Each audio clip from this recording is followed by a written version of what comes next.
નમસ્કાર વિદ્યાર્થી મિત્રો, નવા વિડીયોમાં તમારું હાર્દિક સ્વાગત છે.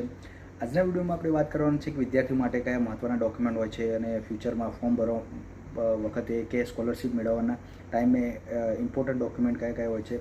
ફર્સ્ટ ઓફ ઓલ વાત કરી લઈએ birth certificate, school leaving certificate, 10th 12th અથવા તો ડિપ્લોમાની માર્કશીટ, ITIની માર્કશીટ, ત્યારબાદ આવે છે આધાર કાર્ડ. આ ચાર જે ડોક્યુમેન્ટ છે એની અંદર નામની સિક્વન્સ એક સરખી હોવી જોઈએ, જેમ કે ફર્સ્ટ નેમ, મિડલ નેમ અને લાસ્ટ નેમ. લાસ્ટ નેમમાં સરનેમ અત્યારે હાલ એ પ્રમાણેનું ચાલી રહ્યું છે કે લાસ્ટમાં સરનેમ હોવું જોઈએ, આગળ નામ અને મિડલમાં ફાધરનું નામ હોવું જોઈએ. આ ચારેય ડોક્યુમેન્ટ છે એની અંદર આ સિક્વન્સ હોવી જોઈએ. ત્યારબાદ પોતાનું બેંક એકાઉન્ટ હોવું જોઈએ, જે સ્કોલરશિપ છે તમે તમારા ખાતામાં મેળવી શકો જેથી કરીને.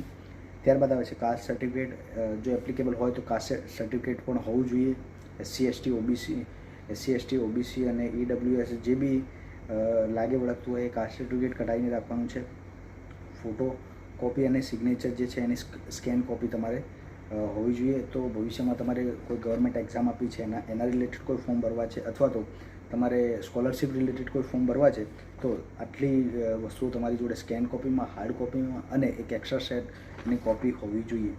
વિડીયો ગમે હોય તો લાઇક, શેર અને સબસ્ક્રાઈબ કરી દેજો.